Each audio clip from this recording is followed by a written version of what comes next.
তাহলে আমার বর্তার মাথাটা সমাজের চোখে হেট হয়ে যাবে না? আমার বর্তার সমাজের মুখটা কারো কি করে? না না না, পেছন থেকে বর্দার মুখে ছুরি বসাতে আমি পারবো না গো মেম সাহেব, পারবো না। সামনে থেকে আমার মুখে ছুরি বসাচ্ছ? মেম সাহেব, এতদিন ধরে তোমাকে নিজের স্বপ্নে ভালো কেটেছি।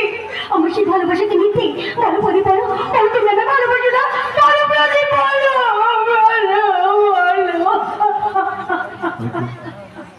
হয়তো নিজের জীবনের চেয়েও অনেক অনেক বেশি তোমায় ভালোবাসি। দেখো তোমার কাছে বারবার ছুটে আসি তোমাকে একটু দেখার জন্য, তোমার সাথে কথা বলার জন্য। তাহলে আমাকে দূরে সরে দিচ্ছ কেন? সব ভালোবাসা কি বাসা পায় মেম সাহেব?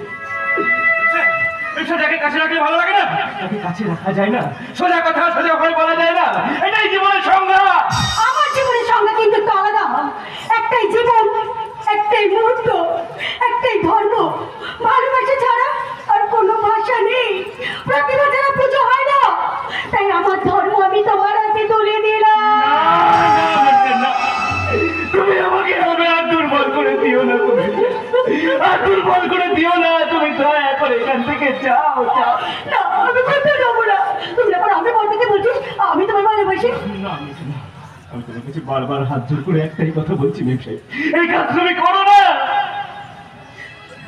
তাহলে কি আমার জীবন শূন্যতায় ভরে যাবে?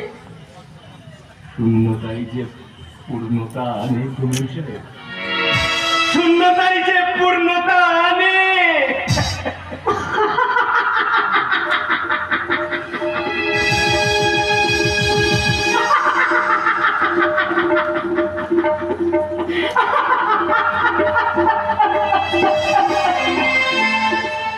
তুমি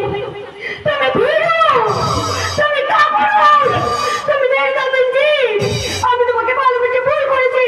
সত্যি কথা বলে শাস্ত্র নেই।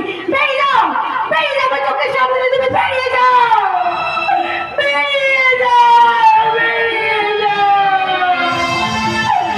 বেরিয়ে যাও।